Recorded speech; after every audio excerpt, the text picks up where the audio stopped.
Hey, Sophia. Hey, Emmanuel. I'm super excited. Why? Because Me too.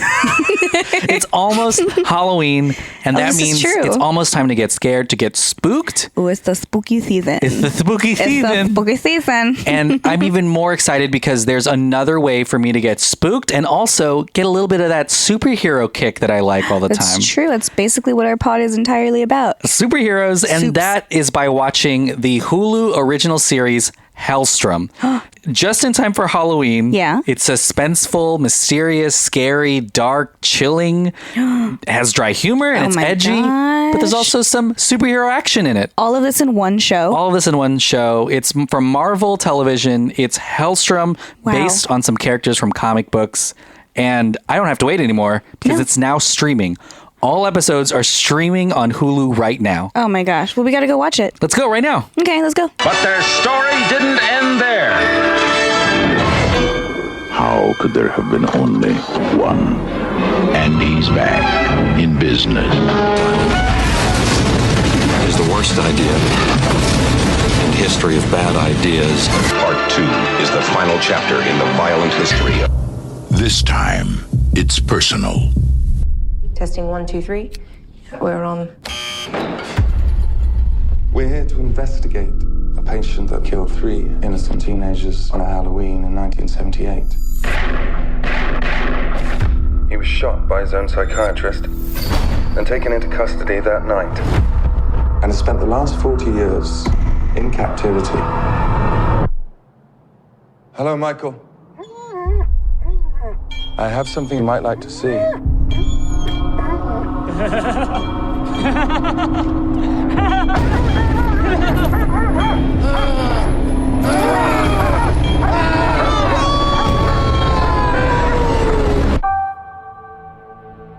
Everyone in my family turns into a nutcase this time of year. Yeah, I mean, your grandmother is Laurie Strode. She was almost murdered. Wasn't it her brother who murdered all those babysitters? No, it was not her brother. That's something that people made up. Do you know that I pray every night that he would escape? What the hell did you do that for? So I can kill him.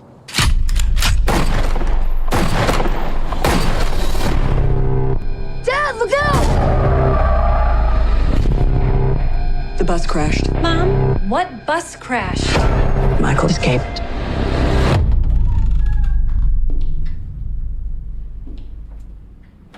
Excuse me, somebody's in here. Hello?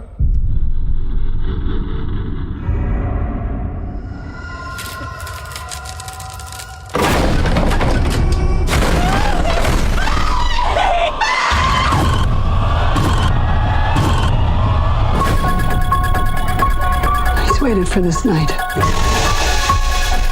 He's waited for me. I've waited for him. Get out! Go home! Get inside!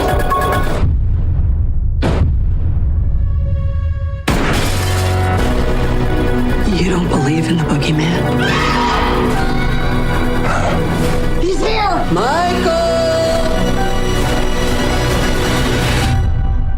You should. Can you close the closet door?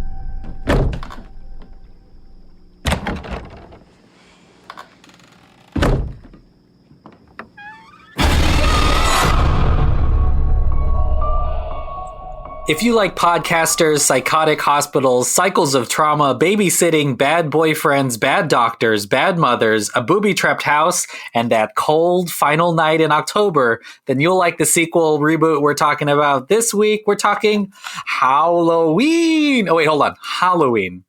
Halloween? How do you say that? Halloween, like Medea. I was saying Halloween as a joke, but I feel like that might be a werewolf movie or something. Halloween? Oh, Halloween? I feel like you guys are ripping off SeaWorld's Howl of Scream. Yeah, exactly. But yeah, welcome to Revenge and Sequel, the podcast just about sequels. My name is Emmanuel. Hey, I'm Andrew. Hey, it's John. And we are in the middle of our Halloween-themed horror movie. What do we call it? Scary sequels? You gave it a good name. The Squeakquel. I said Schlocktober, but that would just mean that we're watching just schlocky movies. Oh, okay. Well, this is not a schlocky movie, I don't think. And it's also not about schlong either. I don't know why would it be Schlongtober. That's not what I said. That's a different month. That's next year. Yeah, that's next year for all the porn-themed sequels that we're going to do. There's a lot. We're going to watch every single one for the podcast. It's one a day, basically. That's how the podcast is going to release. This is for the listeners. We're doing this for the listeners. We just have an abundance of content because there's too many sequels to all these porns. But this week we're talking about Halloween, a horror movie. And I don't know why I said reboot, because this is a straight up sequel, I think. This 2018 release. Yeah. Straight all the way the fuck up. It's a good, I would think, okay, hold on. Let's do our Mount Rushmore of horror film franchises. But Halloween's up there, right? Michael Myers? Or I'm thinking Freddy. Freddy, Jason. Are you naming, is it a Mount Rushmore of characters or movies? Characters. Let's do characters. Okay. So that's 4, right? That's how many people? How many people are on Mount Rushmore? 4, I think. 4 plus Trump in a year, apparently. Yeah, exactly. So let's see. So Freddy, Jason, Mike Myers. Damn, that's already Mike Myers? Like from Austin Powers? Yes, I'm talking about Mike Myers. If anything, I think you mean William Shatner, because technically it's his face. And then who would be my 4th one? There's so many. Like Alien from Alien, maybe? His name it's a xenomorph. Well, it seems like you're kind of you're just Mr. Alien. You're naming slashers, so Ghostface should just be up there at this point. Or you can say Chucky. Is Chucky? Chucky's another one. Yeah. Do you guys have anyone you think we've missed? The Candyman?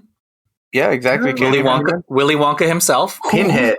Yeah, Pinhead. Who's the thing from I Know What You Did Last Summer? Is it a person or is it just one of their friends? I never saw it. It's some sort of fisherman, right? With some sort of hook. I don't know. Shit. Like I've never seen the movie. The hash slinging slasher from SpongeBob. That's exactly who it is.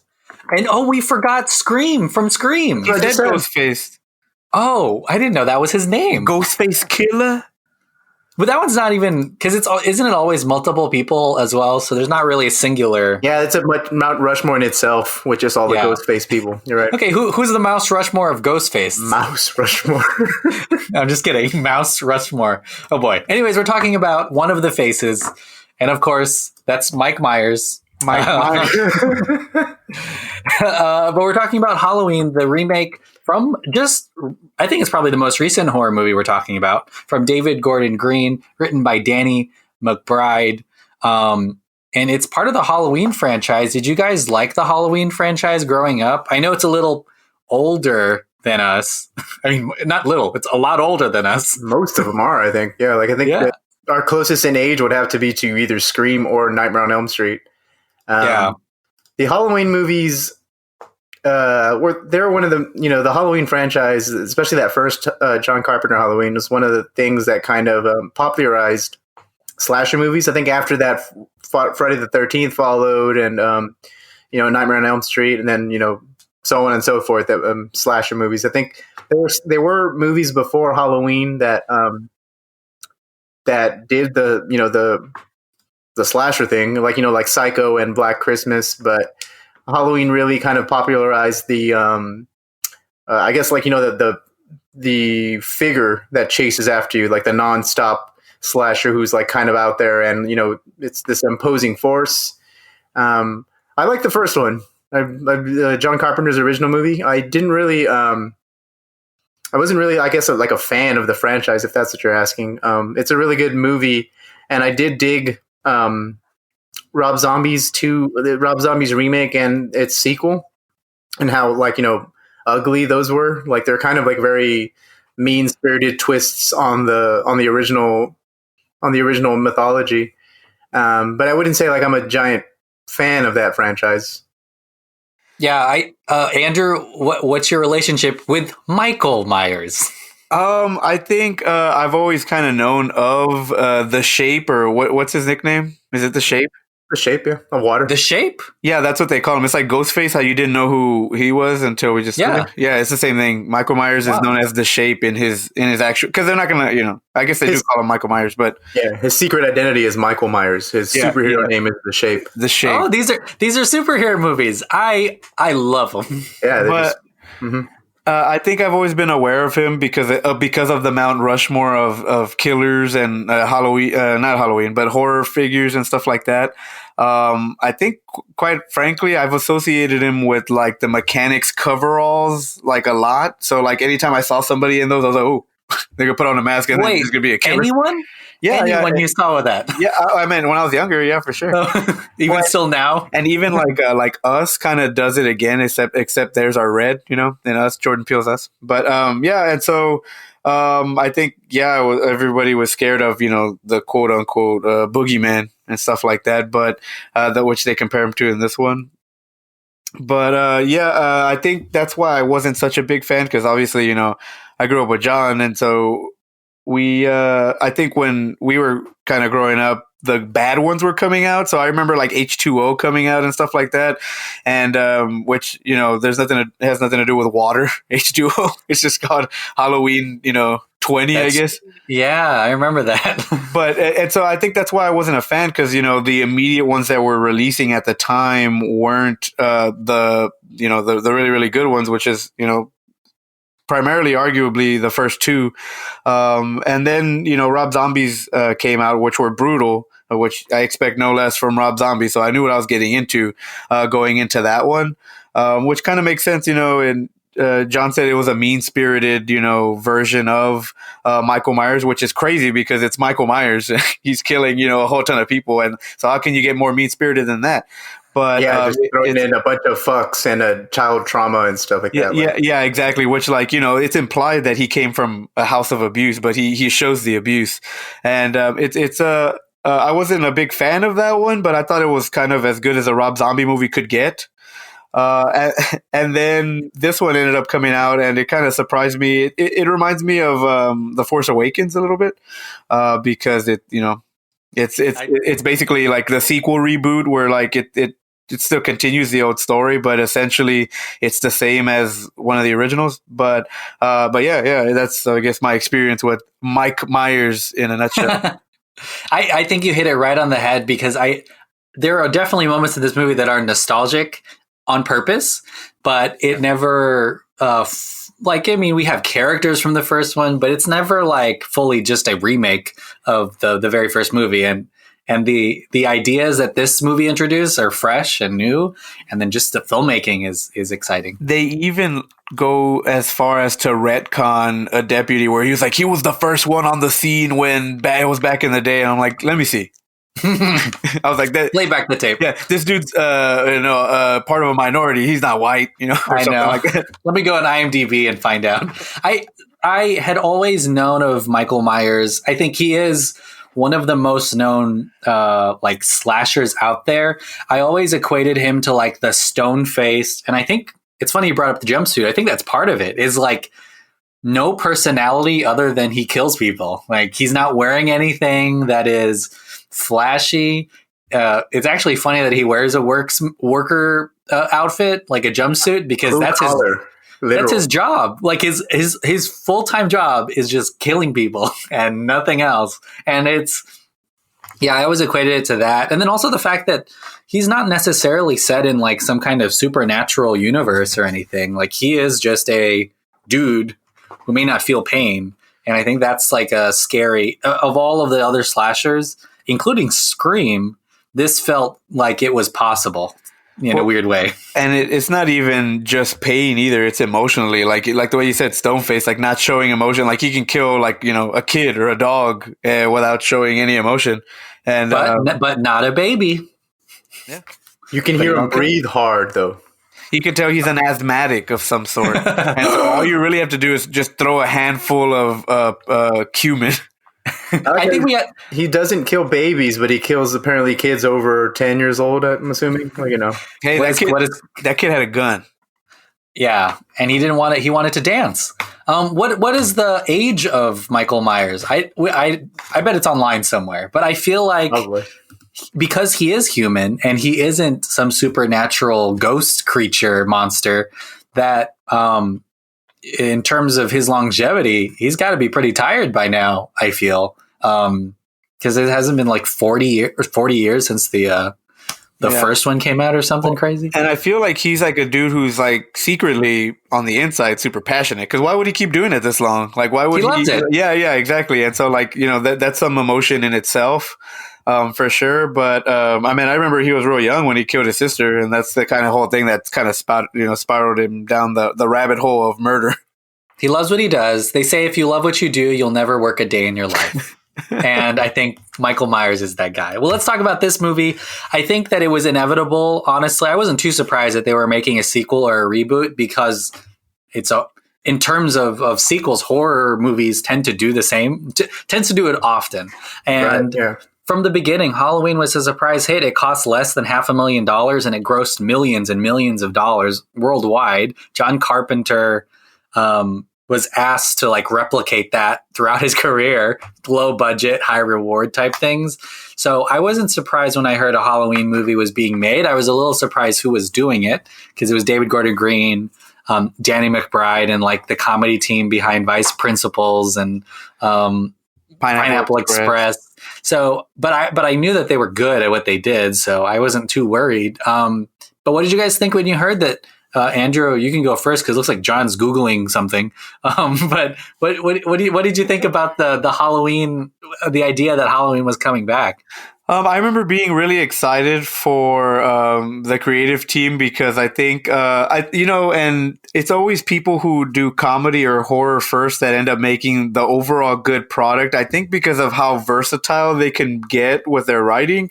And so it makes sense that it's someone that comes from like a comedic background or something like that kind of, not to mention that, everyone's kind of a fan, anybody who loves movies is a fan of John Carpenter and what he did with Halloween. It's the same thing, like, Kevin Smith, or, starting super low budget and just being like, kind of like Robert Rodriguez-esque, and then, just shitting out gold at the end of it. And it was really a simple concept, but I think it's one of those things where, man, it just left me. What was the question? I was just asking if you were, what you thought about this movie being made, or Halloween continuing. Were you like excited or something? Yeah. Okay, cool. Yeah, it's back. I'm back now. But I was super excited for sure. It kind of made me want to go back and backtrack into some of the history, which apparently means watching a lot of bad movies. But this was kind of crazy, and then I'll ask you, John, about something that Andrew brought up. But apparently Halloween 3D was announced to be the next movie in the zombieverse, right? Like it's supposed to be in the Rob Zombie. That's why. That's what I expected it to be. When someone when they announced that Halloween was coming back, like before I heard of the creative team behind it, like when there was rumors, when I hadn't dug into it yet, like, of a Halloween movie being back on the radar, I was like, oh, it's a Rob Zombie sequel, because naturally, I think those movies made money. I think I haven't actually gone into it. That was announced, I think, 2009. Around that time, My Bloody Valentine 3D came out. Yeah. Like a lot of these, like kind of Piranha 3D, big budget movies that were like geared toward horror. But John, I want to ask you something that Andrew brought up about the relationship between comedy and horror directors, or at least just the comedy of the two mixing. Because I mean, we're living in a time where like Jordan Peele won an Oscar, a comedian who made Get Out and Us, and he has a lot of interesting things to say about the two genres or the types of stories kind of fitting well. But what do you think about comedy directors making horror movies? I think it's like they have to be kind of similar in writing styles, don't they? Because for horror is kind of like what you hold back and then kind of reveal. It's kind of, you have to kind of restrain yourself and then go for like a giant scare, I guess, in the way you would kind of go for like a punchline, right? In a way, like so. Payoff. So the payoffs are kind of like, I think it's structurally almost I want to say almost the same thing, but very similar in structure. So it's kind of natural for these people who've done comedy to actually jump over and do something else like horror. It seems like a no brainer. Yeah, they know those beats pretty well, and they can kind of guide audiences and get them there. But let's talk about Halloween the movie. What were your first thoughts on Halloween? That's it, right? It doesn't have anything after. It's just Halloween. It's pretty funny on how confusing this title is, because this is the third movie that's just called Halloween. Wow, really? Okay. Right, because there's Halloween, the John Carpenter one. There's Halloween, the Rob Zombie one. First, okay. And then there's Halloween, this one that we're talking about. Wow. It makes for some very confusing, me working at a video shop, makes for some confusing, whenever someone asks for Halloween. I mean, you kind of always know they're talking about the John Carpenter one, at the end of the day. But it is fun to mess with people and be like, hey, so the Rob Zombie one? They're like, no. So the Gordon Green one, which one's that one? The one that came out last year? No, not that one.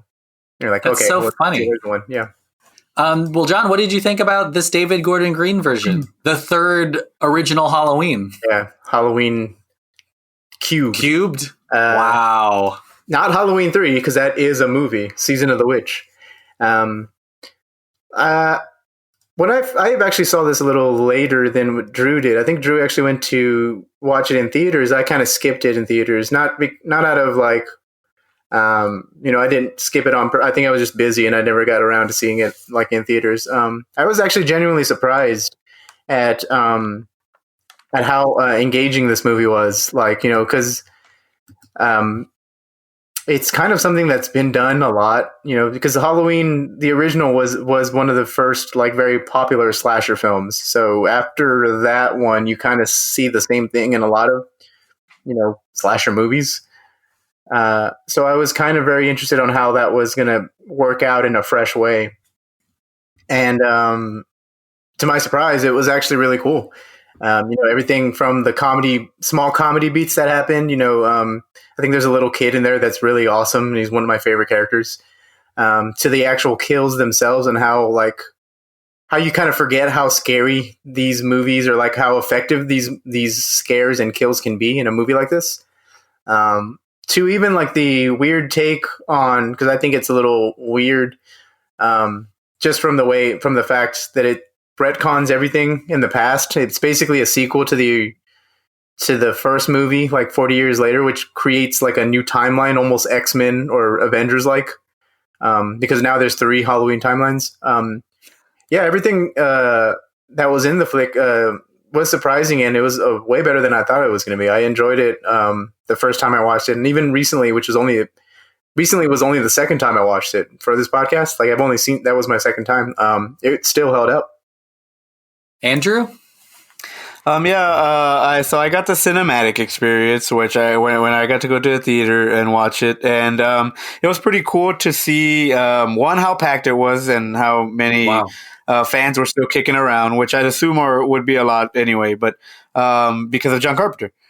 But and it was I remember being really surprised by it on how, man, and I mean, anytime I think of this movie, I think of that one tracking shot on him where he kind of goes through the whole neighborhood and stuff like that. It shows you him upgrading weapons as he goes, and it's like a video game.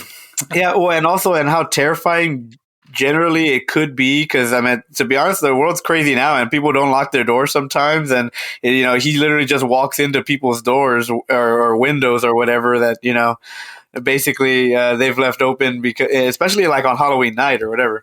But genuinely being scared of him again. And I didn't, I'm a grown ass man, and I'm like, there's no way that some, fictitious character, I was scared of roaches as a kid, and I was like, now you're bigger than that. Now let's just say he's not scared of roaches, baby. Yeah. Well, and it was the same thing with him, where it's like, oh, he's a made up character, like he's not real, and still kind of checking my shoulder, walk into the parking lot, or driving my car alone or whatever. I was like, geez, he's in the back seat type of thing.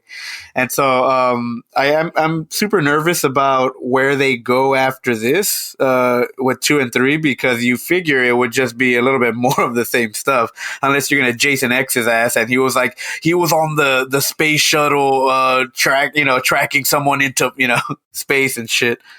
But yeah, overall, a really, really fun experience. And I mean, I think it's one of those. It's going to become one of those classics that people, watch during October within its own franchise. Because we've kind of, I don't know if we've talked a whole lot about it. This Halloween franchise is kind of as long as the, I want to say as long as the fucking as the Nightmare on Elm Street movies. I think there's 1, 2, 3, 4, 5, 6, 7, 8, 9, 10, 11, 12, 13 by the end of it. I mean, the 12 and 13 haven't come out yet, but those would be Halloween Kills and Halloween Ends, the sequels to this movie.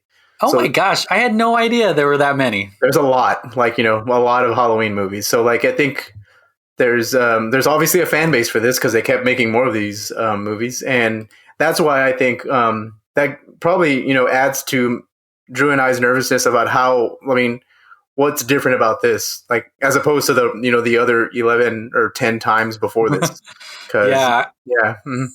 I think you brought up a good point, and I'll go into what I thought about this movie, but I think I feel like after 11 or 12 movies, what can you do? Like, what can you say about a guy who has a knife? But this movie I really liked. I think it was a real proper upgrade to not just modern times, because obviously so much has changed in 40 years. There's a specific scene in this movie where they have to deal with a cell phone, because that's something we have to think about. But I think it was a good upgrade, and I feel like having this movie kind of set, and I'm sure all the other Halloween movies are set in the real world, but there's something that in scope felt really tangible within reach of this in this movie. Like, this was the neighborhood next door to me, and having it have that through line with Laurie and her daughter and her granddaughter, all of that really worked for me. And I think granddaughter's granddaughter. And the next movie is going to be like in the future. I think I also think like there's something about just the way this movie kind of pushes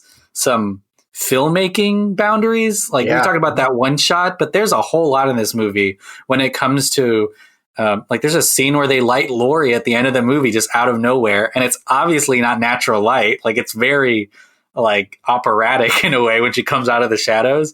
But that's like the Carpenter brand. I think the first Halloween movie scared me, and it may not have been the first one, but it was the first one I saw where we were in Michael Myers' point of view, like killing people or like sneaking up on people. Oh yeah, that was the first one. Yeah. Like that is what I think of when I think of the original Halloween movies.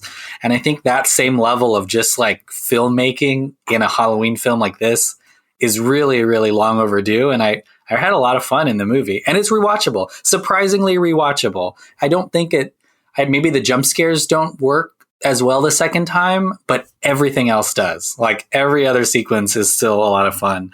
And it's plenty gory. So if you liked the Rob Zombie movies because of how like bloody they were or how extreme they were, we see someone's head get stomped in. We see someone hung we see a jaw broken, and we see someone get murdered in a restroom. You see, there's plenty. A straight, just like knife through the neck, which sounds very simple, like an explanation, but it's actually really effective. Whenever you watch, you're like, holy shit. He starts off with the teeth. Like, he has a handful of these people's teeth, and he throws over it to intimidate a victim. Yeah, so as like small scale as this feels, or as like wide release, and how much it seems like a studio movie in a way, there's still plenty that make it a Halloween movie through and through. But yeah, let's talk about it a little bit more. I mean, I already brought up Laurie and Jamie Lee Curtis. She's obviously back after 40 years. What did you guys think about including her? John? Jamie Lee Curtis has actually been in multiple Halloween movies. I think the difference in this one is the fact that, like, what if the other ones never happened? Like, what if we were just that one event that Laurie Strode went through? God damn it.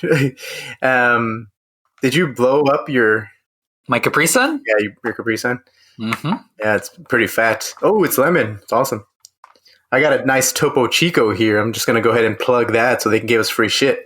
It's our age difference, I think. I'm still drinking Capri Sun. John's drinking Topo Chico. And Andrew is drinking Godzilla. A bottle of cum.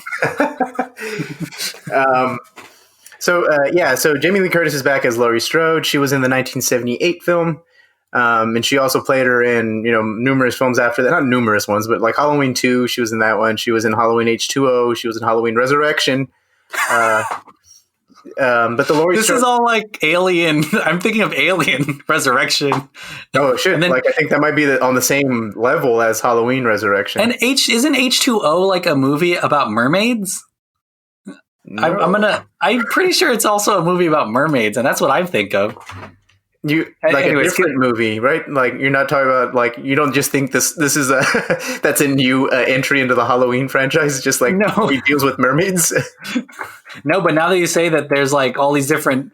I talked about how he was like a slasher grounded in reality, but we're talking about dimensions and different timelines already. Oh yeah, because at one point they do reveal how, or in the original series they reveal how Michael Myers is actually immortal, and apparently he just belongs. Oh my god! To a cult, like a pagan cult or something like that. The witches, yeah, yeah. Anyway, Laurie Strode is a pretty interesting character in this movie. She is not Michael Myers' sister, which that was established in the original timeline. There's some nods to that. I think it's a dig at it because at one point someone says like, oh yeah, it's not her brother. That was just some shit people made up, which is pretty funny. She's kind of like this agoraphobic like lady who like is kind of isolated. She doesn't she owns nothing but her house is a giant booby trap really. She has guns everywhere. She hasn't I thought I was watching Home Alone because of all the booby traps. Yeah, it's kind of like that. I mean, the character suffers some post-traumatic stress from the events of the first movie, and I think that's what makes it different than any other movie, or at least any other movie that she was in. Even though they kind of have hints in it, and like I think H2O is also like she's an alcoholic in that movie because of what happened in her youth, and also played by Jamie Lee Curtis. But she's a powerhouse of a. She has a powerhouse of a performance here in this one. I mean, she's great. She's like she's an angry person. And then she actually balances that out with some emotion there. You can actually feel that the character is actually affected by everything that happened. She has like breakdowns. She's drinking in her car. She has this kind of almost psychotic obsession with with the events because she does want to kind of like she has this drive to get back at Michael for what happened that night. And it's really a new take on the character that we haven't really seen. It was kind of like almost an inevitable take, if that makes any sense. But it is a really cool, really cool take on the character that's been around for so long. Jamie Lee Curtis said that she wanted her character because she read the script. Jake Gyllenhaal was actually the reason why she got the script, which is insane. But she said that she said that she wanted her character to be kind of like in the first film when she is more assertive and says like "do as I say" or something like that. And she said that was the mantra for her character. The entire movie was like. And it's kind of a weird message to tell because you're right. It's complicated to be like, hey, if you're insane and over prepare for something, when it happens, you're validated all of your years of whatever kind of like traumatic things you might have been doing to your daughter. You were right. Yeah. Mm-hmm. But Andrew, you were going to say something. I guess I was going to say on what I thought about Jamie Lee Curtis. But yeah, I think it's really cool. It is pretty odd to see her as like a different version of the other Jamie Lee Curtis that exists in the Halloweeniverse or whatever. Because she does in H2O, she has a son. And so in this one, it's a daughter that's played by Judy Greer, which is also a really, really cool addition to the cast. But I think it's really cool to see her in this take because it's kind of like a parallel to Michael where like Michael got caught and now he's confined and cut off from everybody where she is the one that survived, but she's the same way, kind of cut off from everybody in this right-wing nut doomsday prepper type of the thing. It's I mean, they even have shots where like, from the first John Carpenter one where she's looking outside of the classroom and she sees Michael Myers, her granddaughter's looking and she sees her, or like when she falls off the balcony in the climax of the movie, and instead of Loomis looking over to see Michael Myers gone, it's Michael Myers looking at her, gone. And it's again just really interesting to see like what hunts the thing that's been hunting a hunter. The hunter's hunting another hunter basically. And Yeah, again, just really, really awesome. And she, between this and Knives Out, you thought that, for sure maybe she might call it quits or something like that, and then she nails these two performances, pretty awesome. And I mean, and just to see her dealing with me and John were trying to think of like the themes of the movie, and it ended up being, the one that I honed in on, it ended up being like on trauma specifically, not just to her, on how basically she's able to pass it down as well, or let it affect so many people around her. She had the 2 divorces and things like that, but also you have 2 characters who have never even met Michael Myers, but it feels like they've lived with him his entire life. And it's all due to that one Halloween night, 40 years ago or whatever.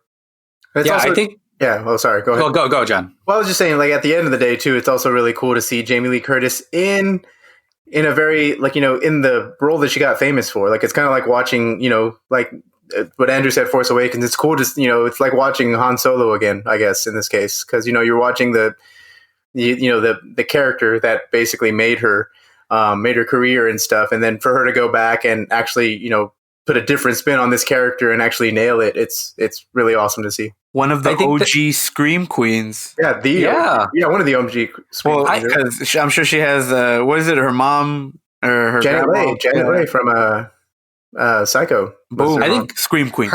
Her Sigourney Weaver, like there's a lot of people who are like actresses who I think should be in one movie altogether where they're like just killing all kinds of ghosts. Kind of like the Expendables, but like, wait, isn't there a show called Scream Queens that Jamie Lee Curtis was a part of, like on Fox? That's true. Yeah. No, I think it was like that. But going back to Jamie Lee Curtis, I think her return is fantastic, and I like how they made it less just like, here, she's back and she's upset about what happened, but here's how it affected her daughter, who we had talked about, Judy Greer, who's like on a streak, Jurassic World, Planet of the Apes, Ant-Man. She's doing really well for herself. Mm-hmm. But also her granddaughter, who, as you were talking, I just realized also kind of inherited a lot of that.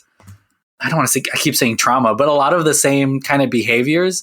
I don't know if you remember, but in the movie, her boyfriend is like drunk or something, and she just has this strong like resistance to it, or just hates the fact that he's drinking, other than him being a dick. But I also feel like it's because her mom told her that Laurie ruined her life doing that stuff too. Does that make sense? So they like trickle the whole connection between the 3 generation of the Strodes, I think was really clever. And it also lets you kind of see, and this is one of these tropes in these movies, maybe even created by Halloween, but like that idea that there's one survivor and normally there's one girl. The final girl, yeah. The final girl. And here we have 3 final girls. Girls, yeah, plural. And I thought that was really clever. That is cool. It's a very subversive trait. It's a very subversive take on its own trope. Yeah, you're right. Because I think Halloween was the first movie to do that, which is, get the, the final girl, and then she, and then she lives on while everybody else dies. And this one, you have basically all 3 protagonists kind of. I feel like Judy Greer is made a protagonist by the very end, but you do have all 3 of them surviving together, and that very epic, powerful last shot of them all riding away in a truck together. Until whatever happens in the sequel, I guess. Yes, and Halloween Kills. Uh-huh. Yeah, I really enjoyed how kind of, not to say this isn't bad, because I love movies like this, but it's very small. It's very contained, I guess is a better way to say it. Mm-hmm. Ooh, yeah, baby. Like, it's a very contained movie. It all takes place in one night temporally. It doesn't seem like geographically they really go many places. And I really kind of can dig it. I think the people who are the most well-traveled in this movie are the podcasters, which I'm obviously a fan of. The 2 podcasters that kind of provide like the context for people who may not be Halloween fans, but also happen to be the first couple good kills in the movie. But yeah, what did you guys think about? What did you guys think about? Like, just I don't know, man. I'm not trying to be mean. Like, how small the movie was, or how contained, I guess. Yeah, no, I think you're definitely right. That's one of the first things I told John is I love how genuinely feels like an indie movie. It's a studio movie for sure. Blumhouse, Blumhouse is killing it right now, for sure. But at the same time, yeah, it feels like the first one. Like they captured that lightning in a bottle and were able to do it twice, I guess, or whatever. But yeah, it feels like a super small scale indie, and I mean it better take place on one night because the fucking movie's called Halloween. Yeah. Well, I also, yeah, I mean, I think the crew thought that way. I think I texted you guys. They made this movie in like 25 days and mostly nights, which is very fast for any movie. They decided to film for 25 Halloweens. Oh, for 25 years, like Richard Linklater or something. Yeah, Boyhood for Michael Myers. But yeah, I really enjoyed that because I think as a filmmaker, especially if you're I'm sure this budget is big, but it's not like insane. But I bet you they were thinking like, well, what if we just made it? If we made the scope smaller, then we know we can do it really well. Right. Instead of trying to there are flashbacks in this movie, but it doesn't rely on it. Like there are things in this movie that you would see in bigger movies, but it's mostly super, super easy to follow and simple. Yeah, they have get Busta Rhymes in here to kung fu fucking Michael Myers down or something like that. Yeah, I think you brought up one of your favorite characters, which is the little boy that's being babysat on. And I think what's really fun, I think what makes him work and his performance so good is I don't think he's an actor. I think David Gore Green says he's just a really funny kid that someone showed him. And he was like, let's put him in the movie. Like that's such an indie thing to do. And it's such a risky thing, but also that's probably why it seems so genuine. And it doesn't seem like a kid, reading lines. He was actually a kid cracking jokes. He was super woke. Like usually the kid's in the dark, like, oh, it's going to be okay. But he already knew, like, you guys are smoking weed. Yeah, I thought that was so much fun. And I hope that, we talked about the comedy part already, but I hope that continues in the franchise. We're not ending it right now, but what do you got? You brought up that there's 2 more movies, right? Or something. So yeah. I didn't know that. I thought there was one more. No, there's Halloween Kills, and then Halloween Ends is also slated for 2022, maybe 23 now. Oh my God. Because of what's happening. This one's delayed already. Yeah, I think. There's 2 more movies. It's a rounding out a trilogy here, a new one, which, to be honest, I'm not on board with. I mean, this one kind of ends it pretty well, like at the very end. I know that the intention was always to make a second movie, according to Green and McBride. Because I think at one point they were trying to do, they were going to shoot this one and its sequel back to back. Which makes me think that Halloween Kills probably picks up immediately after this first one, and then has like a time jump or something through to next Halloween. Because but I don't know if I like that, because even as much as I enjoyed this movie, and I think it's probably one of the better. I mean, to be honest, I haven't seen a whole lot of Halloween sequels. You definitely haven't seen 13 of them. Yeah, I definitely have not seen that many, but I think this does like a really good job of just being a better movie than I think most of those, because just reading what goes on in some of them, and even seeing some of the production value of some of those past ones, like this one looks like it blows all of them out of the water. And even with respect to Rob Zombie, his movies kind of are a different flavor to Halloween. I think his Halloween 2 is more of a, I don't know what that movie is. It's definitely not a Halloween movie, but there is Michael Myers in it. So this movie doesn't do a whole lot of, other than it's kind of fan servicey in a way. It's not so much everyone's saying it's a step forward, and I think it's a step forward narratively for the series, but there's only so much you can do with I guess, to sum it up, I'm not sure if I'm expressing myself correctly, but there's only so much you can do with a dude killing with a knife before it becomes stale, like the series used to be. Like you run the risk of kind of you run the risk of doing your own problems again. In other words, if you're adding to that. So I really hope they have something special planned for these next 2 movies, or else it's just, are we going to get a second one shot thing? Like, I don't want that, you kind of like I think we talked about Kingsman at one point in this podcast, and Kingsman 2 was kind of everything that the first movie had, but just in a bigger bland, a bigger, almost dumber way. I don't want that. For this. I want more one shot. I want a 1917 version of Halloween. Baby. Yeah, Sam Mendes, Roger Deakins. That actually doesn't sound bad. That sounds pretty cool. Well, and so, talking about the sequels, I think it's super smart for them to start super small scale in this one, because you can kind of go from there. But yeah, I am super nervous, like the way John says. It's just, how many different things can you do with the slasher movie that we haven't already seen? And, if Michael Myers, say, like, started to run, you'd be like, oh, shit, like, that's something new that we've never seen or something like that, We've seen him do Kung Fu before. Like Busta Rhymes. Really? No, he doesn't. Busta Rhymes tries to whip his ass and actually succeeds in Halloween Resurrection. But if you see Michael Myers running at you with a gun, you're like, oh fuck, like, oh my god, like this, he learned to shoot.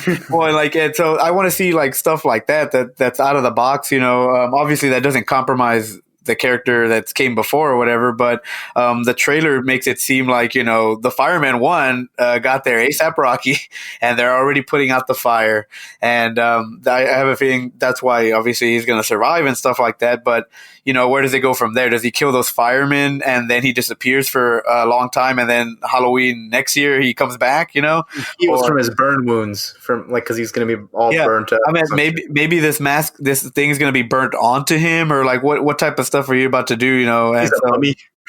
Yeah, and so I don't know. Like, it has me curious, because I know that they know that we're thinking this stuff, so I'm sure that that this is the problem that they're trying to right around, so to speak.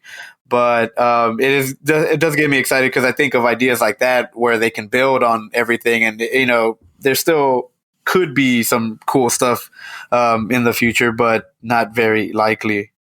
Well, no. Well, the franchise, you're right, has. I mean, so many sequels. Like, everything that can be said or seen has been. So you almost have to have. Because I mean, like, are you going to explore the backstory? They've done that. Can you explore, his powers, quote unquote? And they have. I've done that quite a bit. But I think I read somewhere that David Gordon Green said that the second film is going to deal with viral fear.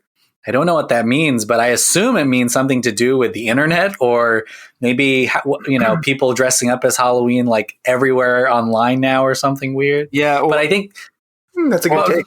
Yeah. See, and like that's cool, because something like that will catch fire. In this movie, he almost triples his body count from the first one, and he gets to that body count like at the gas station, and so you're like, holy shit! Like, this is already next level type of stuff. So if you're gonna give me a true detective tracking shot while he kills people like John Wick, then I'm down. Well, it's the idea that maybe if you can't necessarily add more to the character than just update the world he lives in, like the settings. It's something that the Chucky franchise attempted to do with I watched that Chucky movie that came out last year or 2 years ago, Child's Play, where it was all about technology and like a lesson in technology, but also it's Chucky. I don't think that idea is necessarily a bad idea, but the fact that like we are in a new playing field. What would an archaic dude who just slashes people, how would he deal with people whipping their phones out, Well, and you're right too, also, because remember that year when there was a clown sighting, and he killed somebody, and then more people started to dress up like clowns that started to catch fire, and you get all these copycat things. And so I can imagine a bunch of people walking around looking like him, and you can't tell which one is the real one, or him leading some sort of movement, Joker style, Joaquin Phoenix, where it's like, oh shit, like he doesn't mean to be a leader, but people are following him. Sounds like a Scream movie more so than a Halloween. Yeah, that's what I was thinking. Like, you can't get too far, because then you'll end up making Scream.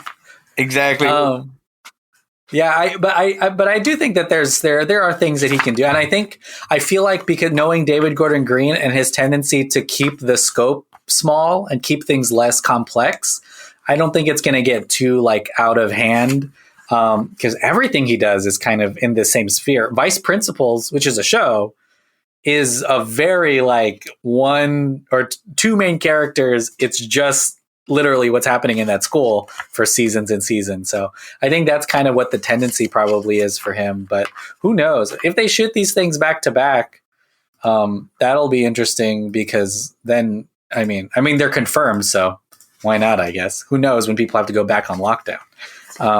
Yeah, let's go. I guess we'll go back to Halloween. Did you guys have a favorite moment or anything? We already talked about the one shot. We barely talked about bathroom double murder, triple murder. So we quadruple. Okay. I think a really effective scene was the pre-credit scene where they kind of go and visit him in the asylum. That was cut, very very interesting. It's cut in a very interesting way. It's and it's highly effective. The tension that starts building. Basically everybody, all the inmates that start like kind of reacting to the mask, and it's just like a building, like the noise that just builds up all the way up to the credits is just really awesome. And the credits themselves, that kind of mimic the credits from the 1978 film, along with John Carpenter's score, who also did the music for this movie. It's pretty awesome, especially that that iconic theme that they play over all the kills and the not all the kills, but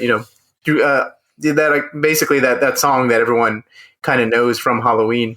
It's so good. I think it's so awesome, good at building tension, and it's somewhat simple too. Like it's just a piano a lot of times in the movie. That I think the score itself is probably, other than Michael Myers himself, is probably it's the biggest fan service in the movie, because it almost sounds identical to the original one. It's obviously tweaked because I think there's 3 people working on the score this time as opposed to just one. But that's probably my favorite part about the whole flick. Not my favorite, but one of the more I guess like effective sequences of this entire movie. I mean, it's incredibly cinematic. It's like super tight close-ups, Dutch angles, like the framing of the yard where you just have the towering Michael Myers, separate from everyone else, looking a different way. Yeah, it's all loud. Like it's all of the checks when it comes to tension, the noise, the score, the task cam. The task cam, the podcasters. Yeah, is that why we chose this movie? To be honest, it's probably because we're all podcasters. I don't even know another movie that has a podcaster in it. Ooh, like just Tusk. in it. Tusk. Damn it, Tusk John. has one. Yeah, Tusk. Okay. I don't think, you know what? I don't think they accurately represent podcasters in this film, and I'm upset about it. I'm just kidding. Yeah, because they're not using any mic; they're just recording directly. And I was like, hey, all that shit's peaking. So like, it's bad audio. Yeah, you'd be telling the other inmates to shut the fuck up. Like, hey, I know it's gonna pick all that up. They went up to like some criminal and threw a task cam up and didn't even get close. They were like, stay outside of the square. I would have been like, well, then I'm not gonna do it. Yeah, exactly. We need some lavs here. We need all this, shit. Yeah, lav him up, baby. Anyways, that this is all just an ad for our Patreon show where we interview murderers. Yeah, our upcoming one. Yeah, exactly. And show them their mask. Be like, hey, remember this? Remember this weapon you like? But yeah, I mean, I think I alluded to it before, but I really do think they were a clever. The podcasting aside, being annoying. I think they were a clever way of introducing people who didn't know about him to the mass audience of folks that probably maybe didn't have great ideas of what Halloween was. Well, podcasts are like that's a perfect thing into it, because I think Serial was really big. Is it still big now? It was big like a couple of years ago when because those are like true crime podcasts or actual there's stories that actually happen. You know what? We beat them in ratings, so I don't really know. They're not that good, I guess. It's also really cool because it modernizes the time where it's like, oh man, look how long it's been since whatever, Yeah, you'll never see a newspaper in this movie. Yeah, and so, but my favorite part was probably the scene where the motion lights are. And that's another really cool part where the score plays into it. I mean, you get his big reveal at the end where he kind of confronts the granddaughter Strode, and now it's not just. And the score kind of picks up as the movie goes on, and then at this point they're adding the guitar riff into there, where you have the the electric guitar go over the John Carpenter's original score and stuff. But just to see, and Michael Myers has always kind of been like, has walked the line between supernatural and, kind of obviously, humanized. Yeah. Not so much like Jason Voorhees, where it's like, oh, it was a kid that got picked on, and then now he's like this lake monster, swamp thing, toxic Avenger type of shit. Or Freddy Krueger, who lives in your dreams. Yeah, exactly. Michael Myers is, again, you kind of see a little bit more of his supernatural side, where like you don't hear him move, but he's somehow behind you, and so you're like, damn, this motherfucker's fast when he wants smart to be. as fuck. Yeah, and even playing his the long game where like, oh, I'm gonna follow these podcasters to Judith Myers' thing so that I could suit up into my old whatever, my get up and all that good stuff. But that motion light scene is just awesome, just to build tension. It starts off like a very classic Halloween scene where he's just kind of in the background, and then it goes to something crazy. I think it all leads to that craft of filmmaking, because there are ways to light that make it seem like a big Hollywood movie, but they kind of lit it natural. Does that make sense? Like, it's grainy, it's dark. When the lights go out, the lights go out. Yeah, like, it's not like these like fake horror. No, oh shit! Like these other horror movies that use blue gels. But you can see everything, like it's nighttime, but not really. Wink, wink. You're shooting digs there at no, don't name anything. James Wan. Oh my God, no, he does good. Oh my God, I'm not trying to. You said blue gels. I mean, that's Insidious right there. I literally have blue gels next to me that I'm going to use, so it's not a bad thing. But I'm just saying, James Wan first, and then you did yourself there. That's a little more surreal, so that fits there. But in Halloween, my favorite moment was when Laurie sees Michael for the first time looking upstairs through the mirror of the upstairs window, and she shoots him. It's a small moment, but for me, I was like, oh, yeah, is that the first time she's seen him since, I guess the last time? But I thought that was really good, and I think it almost made it look like he saw her in a weird way, which I don't know if he did, or if it was just, if you're supposed to just think that maybe she's thinking he did, but I thought that was super effective. And then she gets him in the arm. Like, she shoots him in the arm. Yeah, he doesn't even scream or anything, which still adds kind of like, it kind of adds a creepiness to it, because you kind of feel like he can't feel pain, even though visually he does. I mean, because I think at one point, Laurie bites him on the arm, or on the fingers, on the lack of fingers, and he lets go, because obviously there's something going on there. Yeah. And he says, shit. Yeah, let's go. Curses, he curses in his breathing. He's just like, yeah. Well, let's go around and talk about our final thoughts on this movie, which I think will probably be good. But Andrew, what are your final thoughts on Halloween? It's gonna be a plot twist, just like the movie. He's gonna be like, it sucked. Whoa! Yeah. Like you've been interviewing the next murderer. No, I'm just kidding. Oh my God! On our pod. Yeah. No, but I mean, a really cool addition. A really, I think it's awesome to, one, please the fans of 40 years, but also two, reinvigorate some new fans and kind of make people like, the younger folk want to backtrack and watch the original and stuff like that. Because I mean, the original, it's like this one, it's small scale, so it doesn't have any CGI or anything like that. So it ages pretty well most of the time, for sure. But I mean, it's really cool to see it. Pay homage to so much of what John Carpenter did for the slasher movie or horror movie or whatever you want to call it. But at the same time, try to breathe a little bit of new life into the franchise for sure. But I mean, overall good movie for sure. I think it's one of those things that people will discover more as time goes on and rediscover it a couple times too. I think it could have been a little bit better for sure, but it could have been a whole hell of a lot worse for as well. So I can't wait to see what they have up their sleeve for the next one, because I'm sure they're going to surprise me just like the way they did with this one. John? Hopefully, yeah. I'll probably echo that. This movie, yes, it surprised the hell out of me. It's a very entertaining entry into the franchise, and I know loads of people probably love it. They may not. I mean, actually, haven't checked fan interaction to it.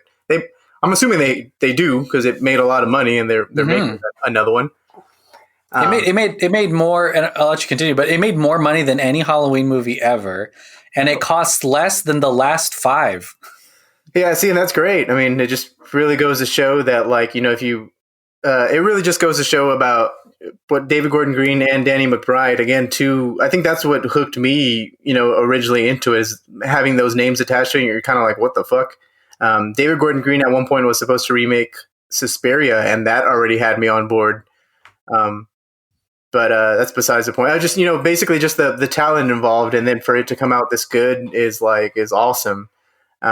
Yeah, it does kind of breathe a new life into this franchise that's been going on since the late 70s.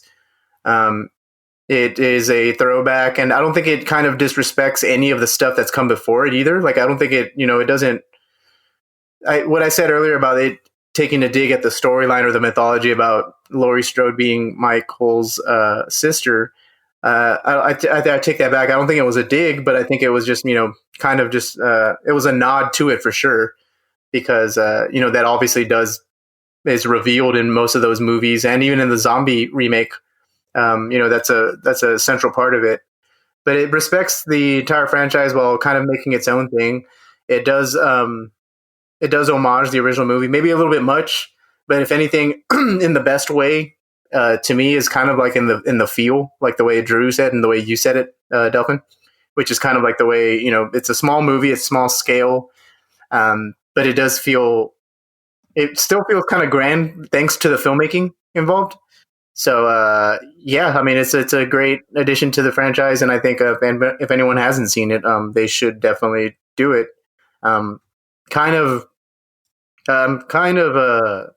don't know. We'll see how Halloween Kills is. I'm kind of still a little bit on the fence about if it needs a sequel. But I'm trying to, John. You're not trying to see Michael Myers' point of view of how he picks his hiding spots and just waits there for 10 minutes before he jumps out of the closet. I feel like that's something that we could make as a parody or something. I mean, if that's brought up.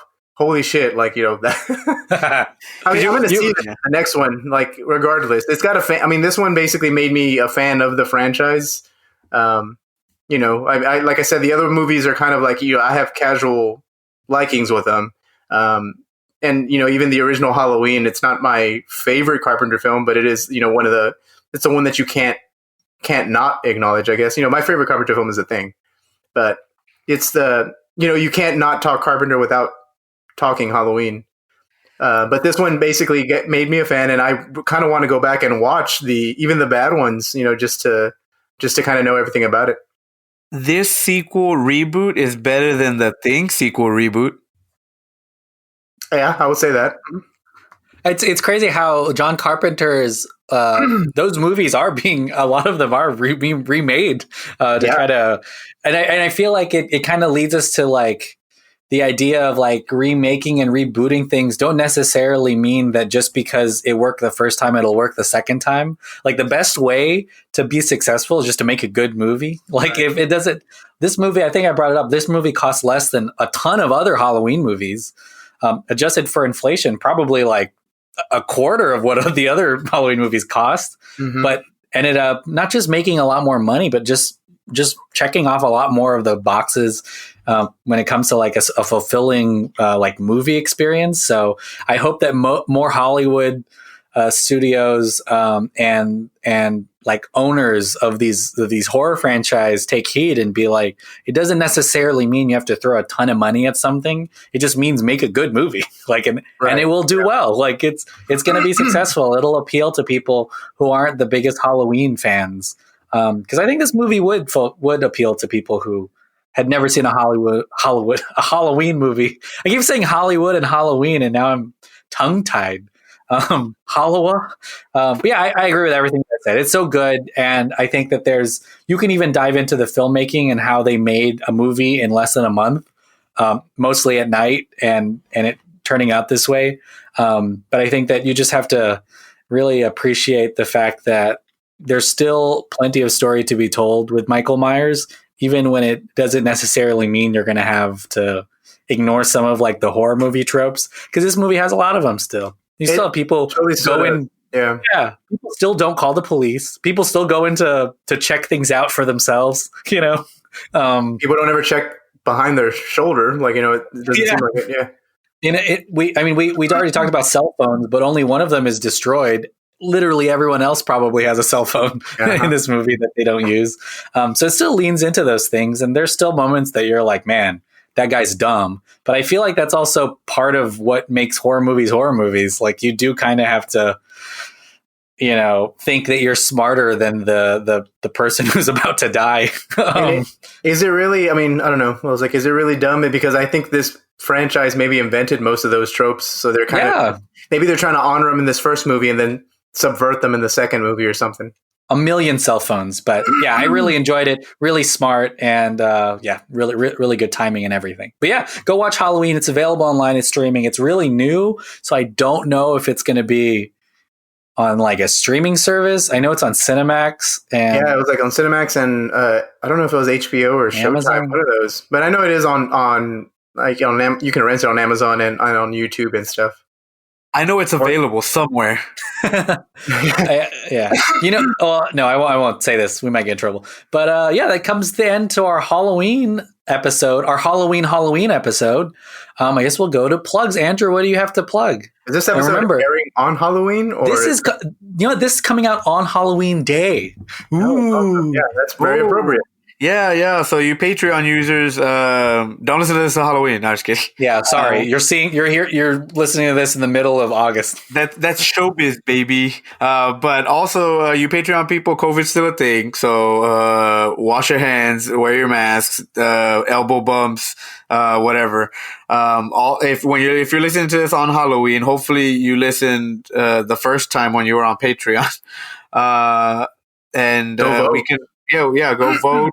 Have a safe, happy Halloween if we're even doing that because of COVID. Maybe not. But check your candy, brush your teeth, wipe your ass. All good John, points. what do you have to plug? What do you have to plug, John? I want to plug you, the listener, if you guys are listening to this on Halloween, in a couple of days, you should go vote, definitely, because the fate of the country depends on it. So go vote.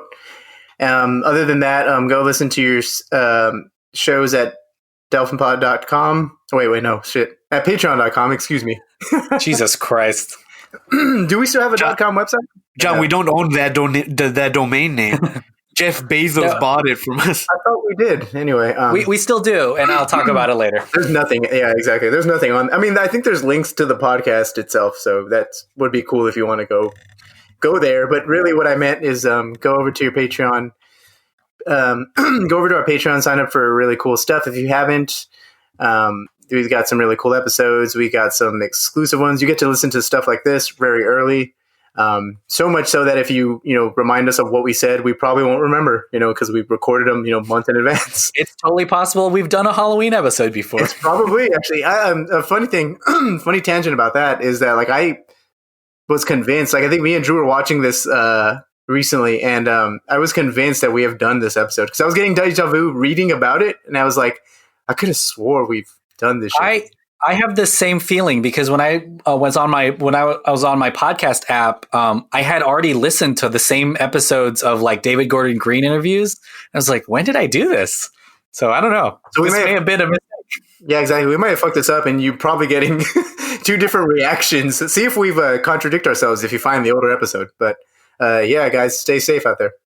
Delphinpod.com is still a domain that we own. You can go there to register to vote if you are on Patreon. If you're listening to this on Halloween, it's too late, but I hope that you did before. So Yeah, I want to echo what John said. Go vote in a couple of days or early vote. You still have time now.